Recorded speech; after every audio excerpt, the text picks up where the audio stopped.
The Oracle Network.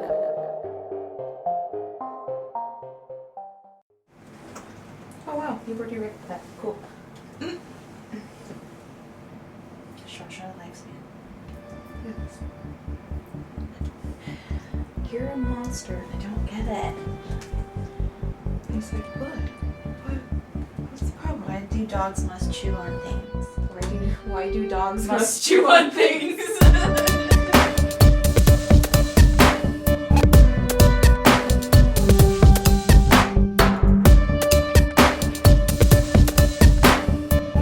Hello. Hey guys, welcome. I'm Abby. And I'm Shawna. And this is Anxious. And Afraid. And also with special guest Roscoe. Roscoe is back in the studio. In studio, live coming to you. You might hear some background Roscoe. Some gurgles and groans from him. And maybe some toy sounds. He already wrecked the one I got him, hoping to last a whole episode. So, yeah, what are you going to do? Why must dogs chew on things? Why do dogs must chew on things? Right. But yeah, welcome. If you haven't listened, and if you have, welcome back. And we do a podcast about stuff that makes us anxious and afraid about creepy things and scary things. Yeah, and like murder and conspiracies and aliens and cryptids. All of the things that are juicy. Well, normally we ask each other what made us anxious or afraid this week, but I think we have the same answer. Yeah.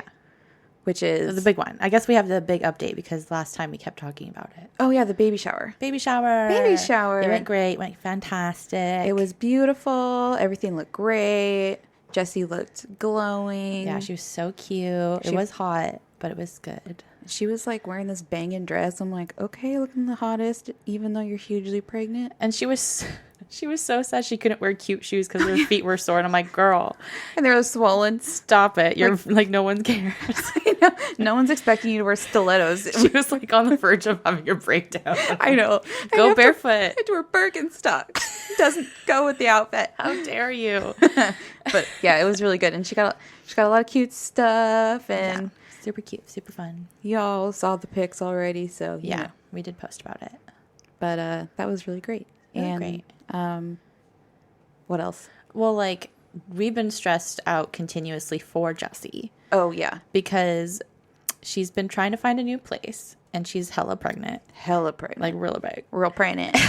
And they just moved, and that's like I can't even imagine doing that. No, trying to move places immensely pregnant, like it was so last minute, but I'm so glad they got it. It's such a cute place, they totally deserve it, but like the timing is so stressful. Yeah, well, I mean, the housing, everything around here is just shit, so like they were looking for so long. They were, oh my gosh, and everything's so expensive. It's really difficult. Yeah, and the time was just ticking down, like, oh my gosh, she's gonna have her baby before they can move.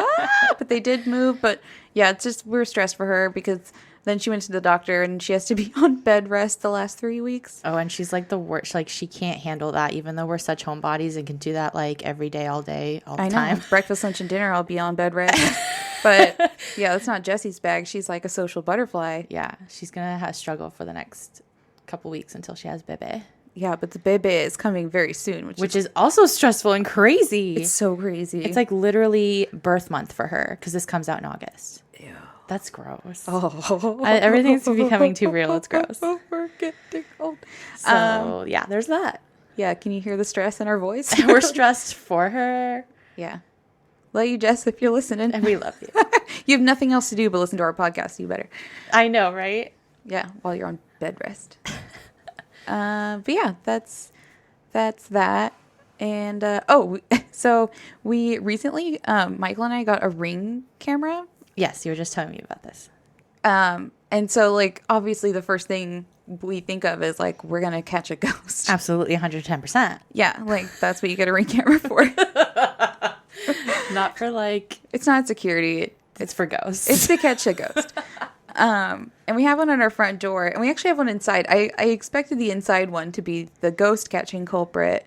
Right, and the outside one is for the bad people. Right. Or cats or whatever. But it turns out, like the very first night, we got a creepy, weird video on the outside. Already. Yeah, and there's like a little orb floating around, and we still haven't figured out what it is. It's like a slow moving bright light, and it gave me the goosebumps.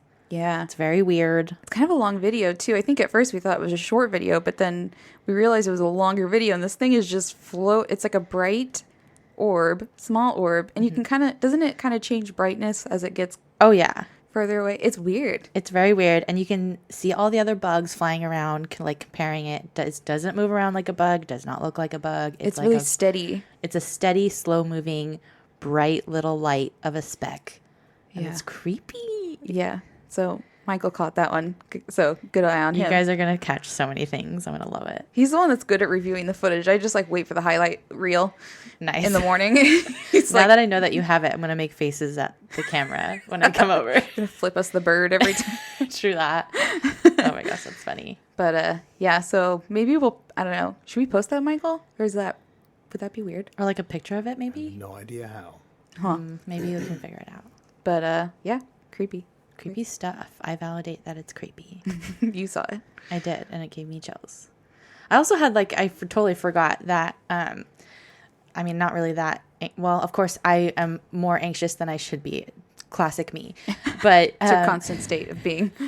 And it's funny because Chad used to be a lot more anxious because we lived in these apartments before, kind of oddly enough, where we snuck in another cat. It was Lou. We snuck in Lou last time, and I was like, everything's chill, everything's fine, and Chad was just like, we're gonna get caught and kicked out, and I was like, no. And now that we're moved back, we decided that they took a picture of Lou because he's bigger and harder to hide. Mm-hmm. And so they're aware of Lou now, and now we hide Maya, and I'm now a nervous wreck every time we have to have them over or something.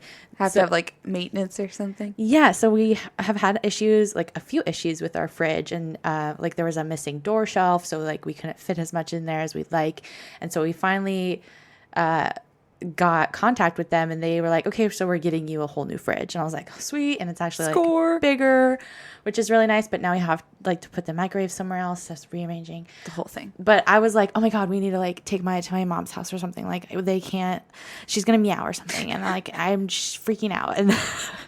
And then of course I was just like, oh my gosh, I needed to calm myself down, put on the AC and the TV, and they're gonna be in and out in 10 minutes. Right. You in your head, you're like, they're coming in here looking for a cat. Right. They already know. I'm sure they're already they already know. They saw her in the window one time, and they're gonna suspect us. And I mean, I still was extra, and I locked her in my closet. And I gave her food so she wouldn't meow, and she didn't. Lou was the one that was meowing because there was ruckus. Mm-hmm. Ruckus. A ruckus going about. So yeah, everything's fine. So she didn't get caught, and you live to tell another tale. Right. From your apartment. A new fridge. Life's good. Life's great. Got a fridge. Didn't get caught for your kitty. Right. So that's our lives. That's the wrap up of that segment. That's interesting stuff that you're here for, I'm sure. Do you have a story to tell us today? Oh, I guess I do. I have this paper full of notes in front of me. Oh, so is that what that is? It's what that is. So it's an episode. What episode number is this? Because we always forget on my episodes what number. I'm still odd, right? Yeah. I mean, 77? Yes, in many ways, but also the number is. Oh, thank you. I'm very aware how odd and weird I am. Is it 75?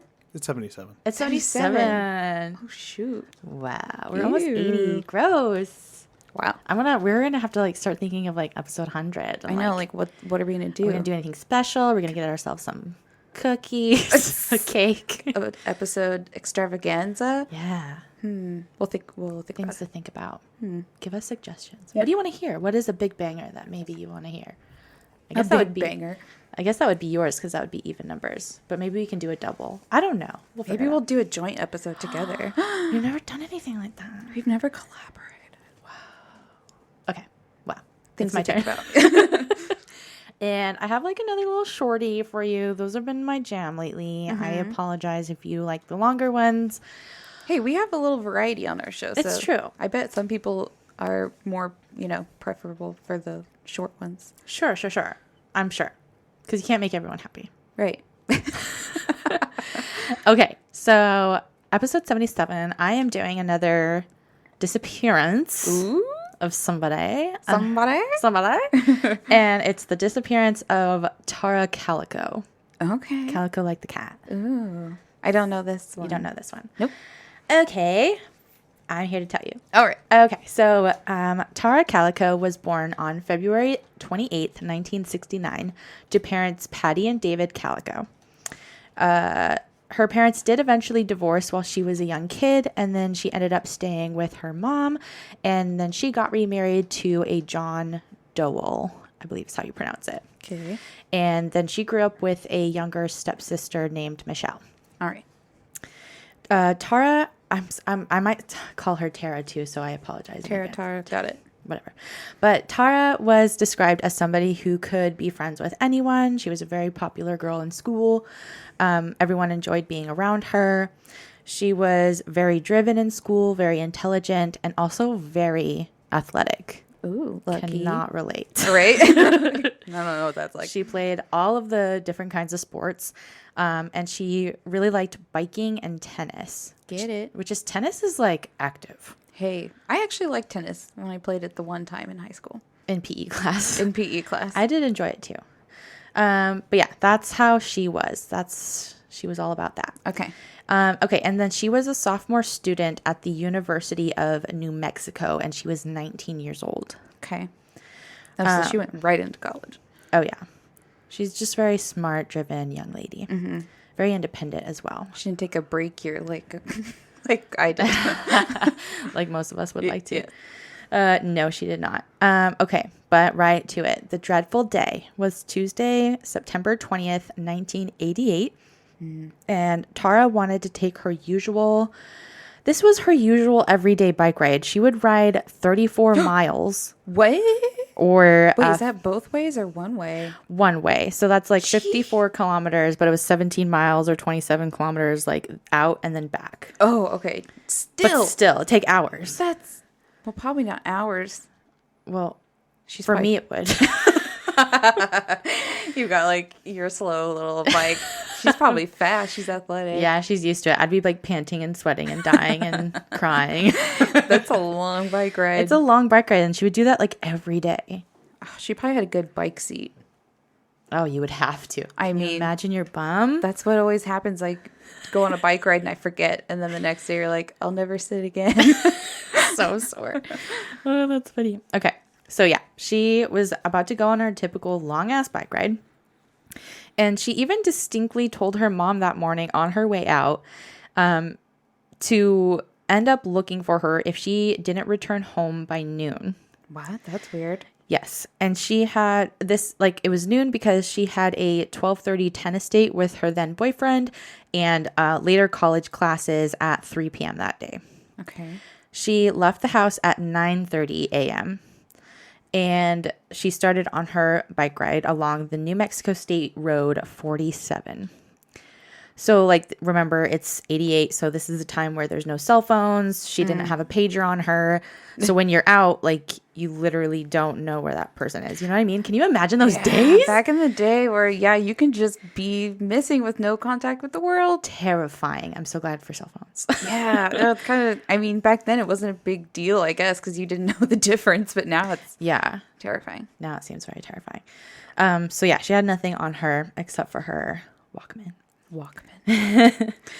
Okay. Her mom was obviously worried for her, and she even suggested that she start carrying mace with her, but Tara was like, I don't want to do that, Mom. You're overreacting. Oh, which is, if you're going that distance by yourself, you should definitely carry that mace. long. Yeah, right? I carry something. I have some now. I need to get some still. After the flower lady, I got some. Oh my God, that's right. She made me scared for my life. Oh, I'm glad you got mace though. That's good. Okay. Because Roscoe was no help. No, he wasn't. He was on the wrong side. And I honestly am scared that I'm not going to be able to know how to use it in the moment. I'll probably spray yourself. Okay. Well, I'm glad you have mace. Yeah, get mace, y'all. Yeah, everyone get mace. I need to get mace. Note to self. Note to self. Okay. So keeping her word, when 12 p.m. rolled around, Tara's mom, Patty, was out the door and into her car at 12:05 in search for her daughter. Oh, okay. At 12:05, she like right wasted on no it. time. She's like, she's not here at noon. I'm out looking for her right now. Wow. Good mom. It stinks. Yeah. So after driving up and down the route and seeing no signs of Tara, or it's a bright neon pink and yellow bike that she was on. So like easy to spot. Yeah, it's bright. It's the 80s. So there was no signs of her or the bike anywhere. And she quickly just turned around and called the police. Which actually the police, this is very rare, unfortunately, but they acted on it right away. Like instead of saying like, oh, she's an adult, she can like literally leave, which you hear like on every other story. Right. They're like, okay, this is no bueno. And like they helped search for her. And then good, right? That's what you're supposed to do, policemen. I mean, I get when they don't always. It's frustrating either way. It's frustrating because, like, why wouldn't you believe the parents or the family that knows the person best? Right. It just aches. It grinds my gears. Yeah. It also probably helped that she was a white woman. So I was gonna say. Yeah. But the next day, so there was a full day, where she was not found. But the next day, there was a full-blown search party. Okay. I think over 200 people. Wow. And that is when they found Tara's yellow Sony Walkman and the cassette tape, which her family thinks could have been Tara trying to leave a trail because she would be smart enough to do that. Right. And I think I'm not sure about this, but I think they think that because they weren't found close together. Oh, like she's dropping breadcrumbs. Yeah, like they were found at a distance. Like the cassette tape was not with the Walkman. Does that make sense? And why would they be separated unless she did it intentionally? Right. But I'm not sure on that. Right. Okay. I'm not sure. Okay. So they also found bike tracks that could have been possibly Tara's bike and also tire tracks on the side of the road with a possible area where like a scuffle marks were. Like you can struggle was seen. Yeah. Maybe? There was like a struggly area, I guess. Struggly area. A scruffle of dirt. A scruffle struggle. Yes. A scruffle struggle, yes. So they also found that near the area of where the Walkman was found. Okay. So this is not looking great. You said that's the side of the road? Yes. Okay. Still on Road 47, whatever they call it. Okay, so several witnesses ended up seeing Tara riding her bike on Road 47. And some of those even noticed a white or a light-colored pickup truck with a camper shell on the top of it, slowly following closely behind her. Ew. Just creepy as fuck. Don't like that. And like they assumed that Tara wasn't realizing or noticing this truck behind her because she was, jamming out to her Walkman.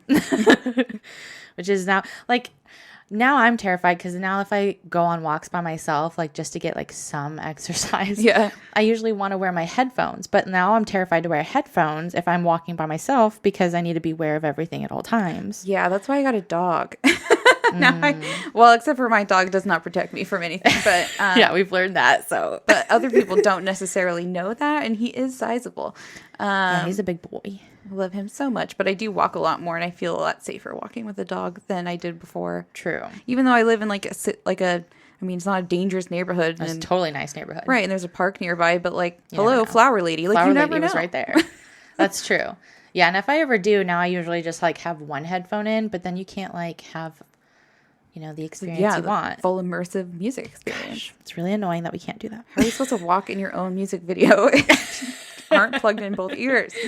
Like, even if it's daylight, like, I'm just constantly, like, if I'm walking, I'm just, like, looking behind my back because, like, I'm like, who's walking I near know. me? We probably look suspicious as fuck. We They're do. like, who are they about to rob? And we're like, no, we're afraid we're going to get robbed. Right?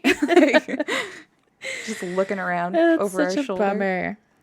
It's because we listen to way too much true crime stuff. Yeah. Oh, That's true. But at least we're more aware of things. Yeah. It's a double-edged sword. It is. It is. Oh, gosh. Okay. So no one actually ever saw the presumed like abduction though. And her body nor the neon bike have never ever been found even to this very day. Aww. So that's highly unsatisfying. Yeah. And I apologize. God, her poor family. It's just like no closure. No closure whatsoever. Like so frustrating. And after all these like decades, it's Can't even imagine. But the story does not end there. Things take another turn a year later on June 15th, 1989, when a woman was shopping at a convenience store in Port St. Joe, Florida. So Florida, not New Mexico. Okay. Quite the distance. Yeah. So she ended up finding a super disturbing Polaroid photo that was laying on the ground of the parking lot spot that was next to hers. This photo shows, and I'll show you it here in a minute, but it shows an unidentified young woman and a much younger young boy with black duct tape over their mouths. Their hands are behind their backs, presumably tied up. And we're also unable to see their feet, so we don't know if those are tied up either. But it doesn't look like a fun situation. Doesn't sound good. No, it's quite disturbing to look at it. It appears that the photo was taken inside of a white van. Of course, it's a creepy white murder van. Yep. And the woman does remember that when she pulled up to the store, she pulled up next to a white windowless Toyota cargo van. Yeah, that was with no windows. I said that. I mean, yeah, they're a stereotype for a reason. Right? I wonder if like car manufacturers still make white vans because like, oh, sure they do. Don't make other colors at least. They're meant for like work vans for the most part. It's just like people, use them for the wrong terrible It's just thing. like the classic creepy murder white van. Don't get those. Because I think, they don't put windows in them, so they're maybe hard. I don't know if it's to make them harder to break into for all your equipment, or I don't know why they don't put windows in them. Creepy. Yeah. I feel like any white, and it was a white, like Ford pickup truck, like white cars. Give you the heebs. Don't like white cars. Okay. And they're always the ones that are left, like when all the cars are like taken already, all the cool colors are No gone. one wants the white one. No one wants the white ones because they get dirty so fast too. True. Maybe they should stop making white vehicles. The pearly white ones are kind of cool. Oh yeah, like the shinier ones. Mm-hmm. Are you about to show me a picture? Yes, I'm going to show you this very disturbing photo. So take a deep breath and here you go. Oh no. Do you remember seeing this at all? Oh, I don't like it. No, I don't think I've ever seen it. Really? No. Okay, because it was a very famous photo. Oh, they don't look happy at all. Isn't that like, look at that little boy. That boy makes me so sad. I mean, the whole thing makes me sad. It's fucking awful. It's just so disturbing. People are so fucked up. I hate it. Why did they assume it was in a white van? Because if you look at the back, it looks like white walls of a van, right? Maybe I'm not showing you the full photo. Okay. I was like, the background doesn't look like a white van. It looks like it's dark. I think it's a cropped photo I might have showed you. Oh, okay. If you do the Google searches, it might show a wider version of the photo. Oh, yeah. Okay, here, now I'm looking at it. I see it. Okay. Oh, they're on the floor. I get it. Okay. Yeah, it looks like there's a lot of pillows and like blankets that they're laying on, and there's like a white that's really fan looking wall. Disturbing. It's gross. I mean, even if it was like supposed to be, I don't know, like they staged it, that's still so weird and creepy. Like it's creepy no matter what. Right. Okay, so this lady who found the photo, she ended up also getting a quick glimpse of the driver. It appeared to be a man who was probably in his 30s with defined crow's feet, so a lot of wrinkles by their eyes, and a creepy murder mustache. Oh, great. It's like all the murdery classic things. Okay, so the woman was obviously freaked out, and she immediately reported this to the police. Yeah, can you imagine finding that in the parking lot? Oh my God. God. Ew, no. So creepy. So disturbing. And again, police were on their game and they acted immediately. They even tried to set up roadblocks in order to try and find and catch this white van. But of course, sadly, nothing came of it. Damn it. Okay, so this photo was broadcast on TV on a popular, true crime show that was old fashioned and all over the news. So, because I feel like when I saw the photo, I was like, oh, I think I might have seen this at one point. Okay, it didn't. Yeah, I don't think I've seen it before. Okay. But yeah, it was plastered all over the place. Very big deal at the time. And Tara's parents were eventually contacted by some of their friends who ended up seeing the photo on TV and thought that the young woman looked a lot like Tara. So the Dowells, who cares? Dowels. Dowels? Is that a different word though? Does that mean like a, I don't know words. Like a wooden dowel? Yeah. It's like a wooden rod, a rounded one. Okay, that's what I was thinking of. Okay. Okay, maybe I'm going to say Dowells. Okay. I'm sorry, everyone. Okay, so they met with the investigators to examine the photo. And her mom, Pat, was actually absolutely convinced that this was actually her daughter in the photo. Okay. She pointed out to a scar on the woman's leg that matched to one that Tara also got from a car accident. And also there was, I don't know if you noticed, there was a book lying next to the young woman in the photo. Yeah, I saw something. I couldn't tell what it was. Yeah, it's a little book, and the book was actually My Sweet Audrina from V.C. Andrews. So this also confirmed to her this was her daughter, because that was her daughter's favorite book and favorite author. Oh. So, I mean, eerie. And interesting. Now, when it comes to the young boy in the photo in there too, there happened to be also another New Mexico couple. So like this photo was found in Florida, and 2 New Mexico parents are saying those are our kids. No. Isn't that weird? I mean, yeah, that is really weird. It's very weird. So there is another couple in New Mexico who thought that the boy could have been their son. Their son was Michael Henley. Yeah, Henley. Who also disappeared the same year, 1988, in April, just a few months prior to Tara's disappearance. So then they were thinking, oh gosh, is there like some serial abductor going around? Yeah, and he just like escaped to Florida. Yeah, super weird. And he ended up, the little boy ended up disappearing while camping out with his dad. Oh, which, can you imagine that dad? God, that's terrible. Guilt trip. Oh gosh. They were in the Zuni Mountains with... while camping with his dad. I said that twice. But yeah, that's what happened to their boy. So they were hoping that he was still out there somewhere. Oh, God, that's terrible. Isn't that awful? Wow, you're camping? Like someone just plucked him out of the Snatches him. wilderness? That's terrifying. Yeah. I bet that death feels awful. Yeah. But before we go any further, let's take a little breather, a little break. Okay.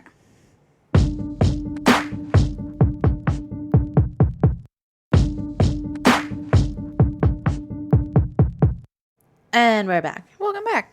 Oh, let's get into it. Okay. Okay, so the police, they ended up studying the photo, and they determined that the gal in the photo actually was Tara Calico. However, in a second analysis done by the Los Alamos National Laboratory, they determined that it wasn't Calico in the photo. Oh.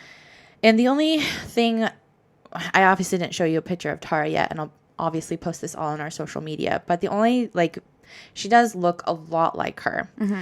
But the eyebrows are kind of what are, like, a big difference to me, because Tara's eyebrows, if you look at it, you'll notice they're very, like, round. And the eyebrows in the photo of the Polaroid photo of the boy and the girl, her eyebrows look very straight.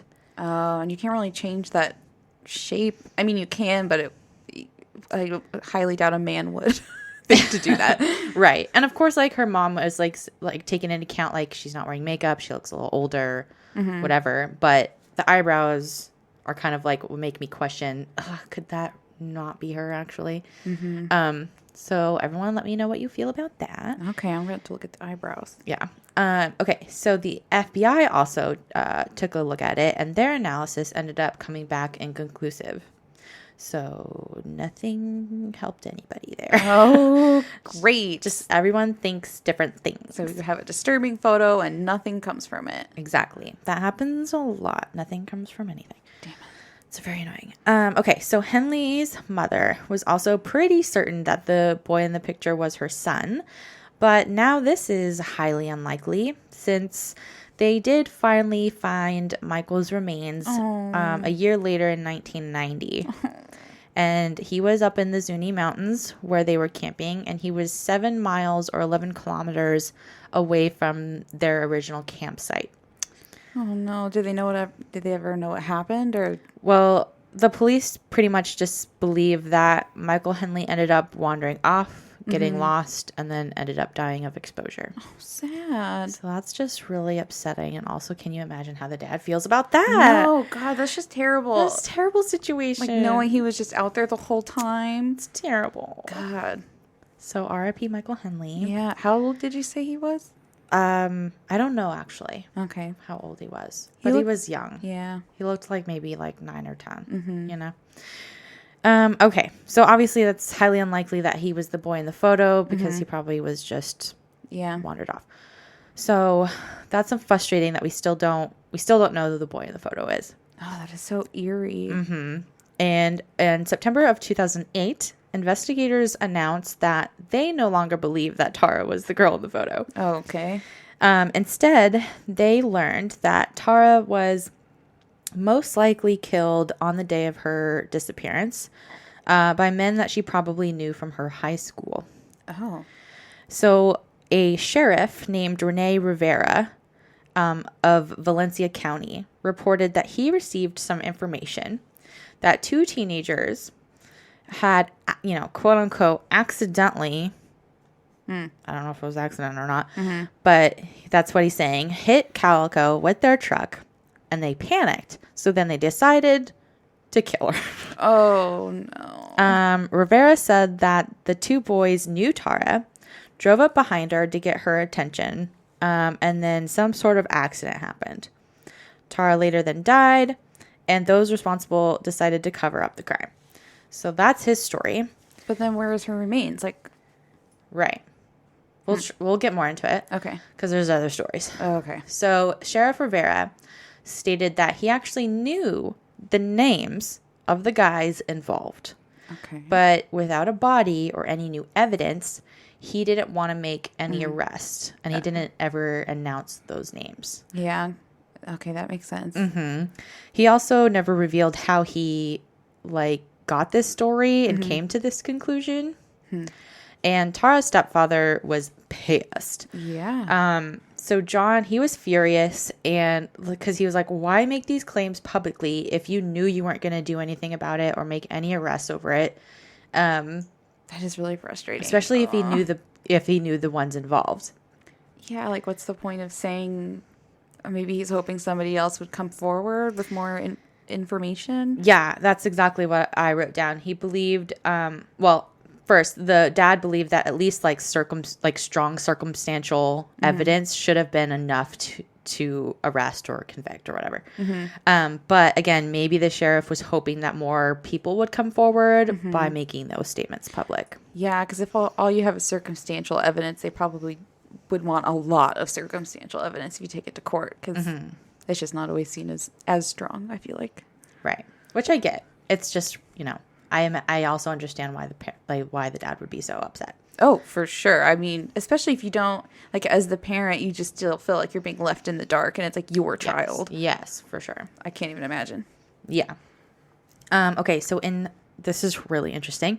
So in 2013, a man named Henry Brown decided to make a deathbed confession. Oh, deathbed confession. I love deathbed confessions. Honestly, very interesting.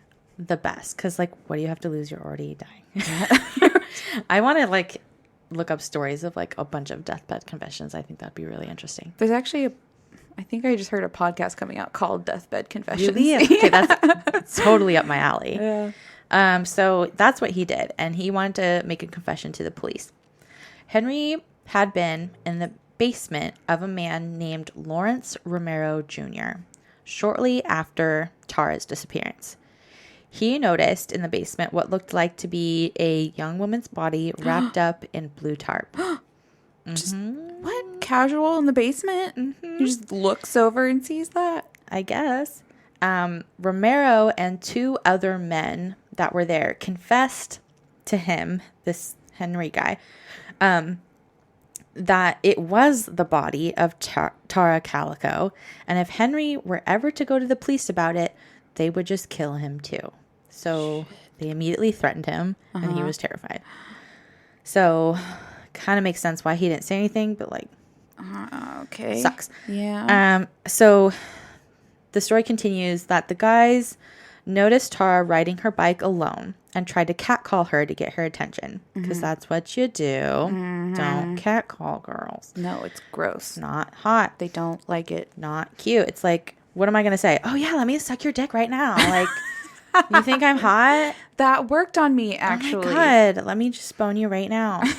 Makes no sense. Anyways. Okay, so that's what they were doing. They struck her with their truck, and then they abducted her. He says that they also ended up taking her to a grave pit area and ended up raping her. God damn it. Which is not surprising, and I'm sad if that's the case. Tara then was like bold and was threatening to go to the police against them, and that's when the guys took it further. Okay. Romero ended up getting a knife out of the truck and stabbed her to death while the other two were holding her down. Ew. Oh, come on. Oh, gosh, I can't even imagine. It's awful. They said that they originally hid her body in a bush, but then when the searches began very quickly for her, they grabbed her body and then took her to their basement, which is where he saw her. Henry believes that they eventually dumped her body in a pond near one of their houses. He also believes that the bike was also later dumped in a junkyard, and that's why that was never found.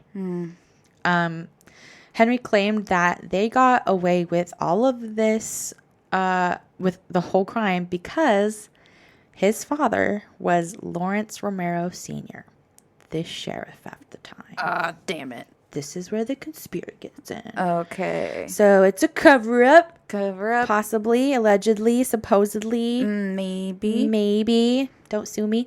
But yeah, so that he and the other parents ended up knowing about it, like the parents of the other men, and they just helped cover it up because they didn't want their kids to go to jail, which is not cool. No. Apparently, another man also later came forward and told police that one of those same suspects, one of the other two men, had also confessed to him about the crime, pretty much relaying the same story. Okay. So if two people are coming forward pretty much saying the same story, it makes me think that's what actually happened. Wow. Which is crazy. Yeah, that's kind of a convoluted story. Romero Jr. ended up committing suicide back in 1991. So not too long after this whole crime thing. But I think he was also had issues and other crimes. So there's that. Despite all of these testimonies, Tara's body still has never been found, and no charges have been filed against the other two men.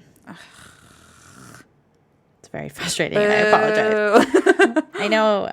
As of October of 2013, there is a 6-person task force that was created to reinvestigate in Calico's case. And in 2017, Tara's friend Melinda and her sister Michelle ended up creating their own podcast, which is frustrating because I didn't listen to it before this episode, but I will definitely listen to it after this. I bet it's really good. But it's called Vanished, the Tara Calico Investigation. And they are also both working on a documentary about her. Oh, I hope that brings up something. I know, right? Me too. I bet it has a lot more info. There is a lot that I did leave out because it still ends up going nowhere. So I kind of was just like, might as well make it shorter and not involve it. But there's other photos involved, but some of those were hoaxes and just didn't really end up being part of the case at all. So yeah, very, very weird, very sad. As of October of 2019, the FBI is currently offering a $20,000 reward for any new information regarding Tara's case. And that is the story that I have for Tara Calico, and I'm really sorry. Oh, Tara, girl. R.I.P. Tara. That's so sad because that could have happened so easily, where someone they could have just ran her off the side of the road so easily with their car. It wouldn't be hard at all if some creep was just coming along and there's no one else around. Yeah, and I don't know, just things like that, crimes in the 80s, I think were just easier to get away with. Yeah, because especially if you live in a rural area, if they don't have a reason to search your property and you just have a bunch of property, who's ever going to look out there? how many people have bodies hidden on their properties? That's insane to think about. Right. And of course, like, money's always like an issue too, of like resources to do that. Mm-hmm. So it's really sad that we it's really sad that we still don't even just like have her body. Like, the parents just didn't have any closure. None at all. Yeah. And both of her biological parents have passed away already, but John is still alive, hoping to, hear some new information. Yeah. And like, even if that wasn't her in the photo, like, who was that in the photo? That's still a whole mystery. This is a very disturbing photo. Who are those poor young kids in there? They're obviously in trouble too, even if it is separate. Like, oh my God. People are sick. Like, why do you have to abduct kids? Ugh, so sick. Anyways, yeah. And a bippity boppity no dick device. Yep. Still doesn't exist. Well, we got to invent it. I know, I'm working. No, I'm not. You're working on it? No, I'm really not. I don't know how to even go about that. But thank you for doing that story. Thanks. Even though it's short, I thought it was still very interesting, especially with the whole photo thing and deathbed confession stuff. Yeah. You guys will have to look at the photo and let us know what you think. For sure. What else? Is it that time? It's a time for City of the Week.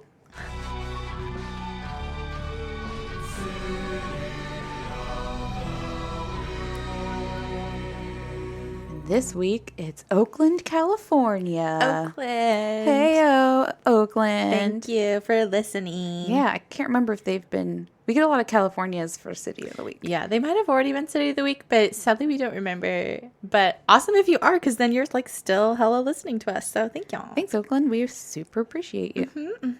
Yeah, so guys, tell all your friends, and then maybe you'll be City of the Week.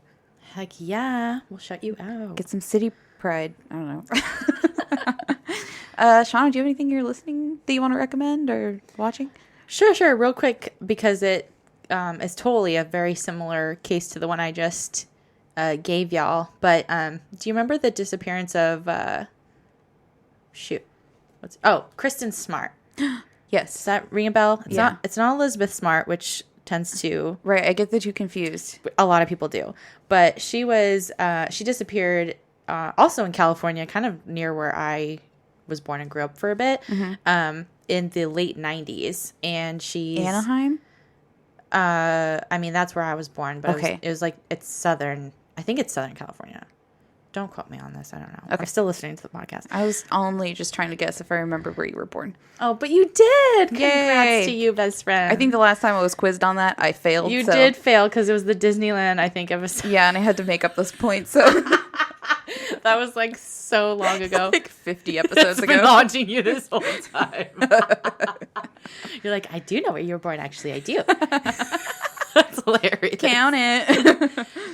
But yeah, it's a podcast that's like totally dedicated to just her case, which I haven't listened to a podcast like that in a while. Oh yeah, those are good. Those get you really immersed. I like those every once in a while. And I heard this recommended on My Favorite Murder, which they give good recommendations for podcasts.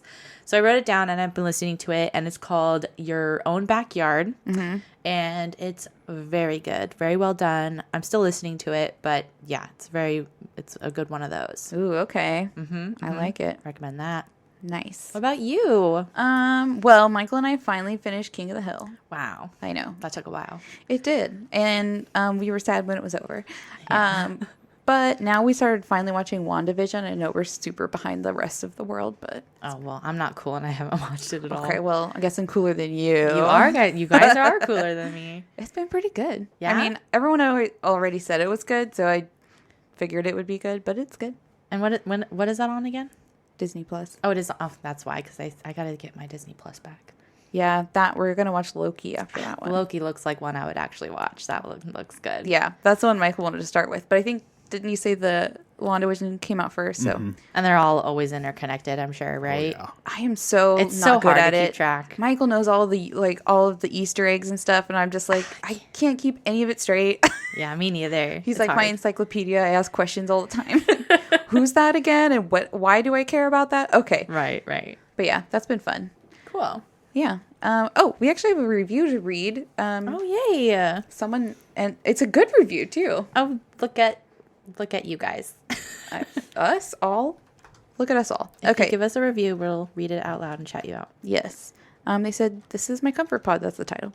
And it said, even though Abby and Shawna are often talking about creepy things, I find myself wanting to listen when I'm anxious because their banter and storytelling styles make me happy. Aw. Thank you. That makes me happy. Thank you. Yeah, you in turn made us happy. What a circle. What a circle. A supportive circle. I love that. Well, thank you for who sent that to us. I appreciate it. And if you guys write a review, we'll read it on the show. It honestly helps our numbers, even if you just like rate us on iTunes. But yeah, that gets our like podcast like out more into the podcast world. I don't know. It just shows up in more places, I guess. That's how we're told it works. So please rate and review us. Yeah. And I think that's it. Okay, we're gonna call it. Yep. All right. Well, thanks. Thanks. Bye. Good night. See you later.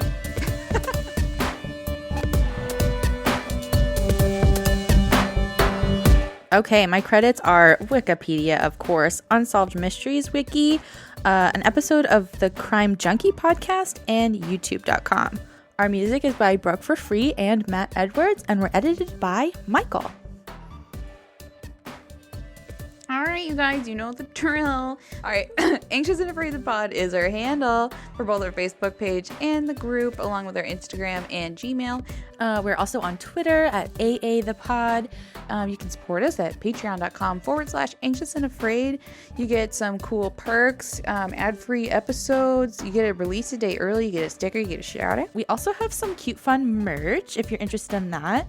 I always recommend buying a size up in men's. And you can find all of that listed in our episode notes and our website, which is really cute. And that's anxiousandafraid.com. Check it out. You can also support us for free by leaving a rate and review. And please subscribe and tell your friends. Anxious and Afraid is partnered with the Oracle Network.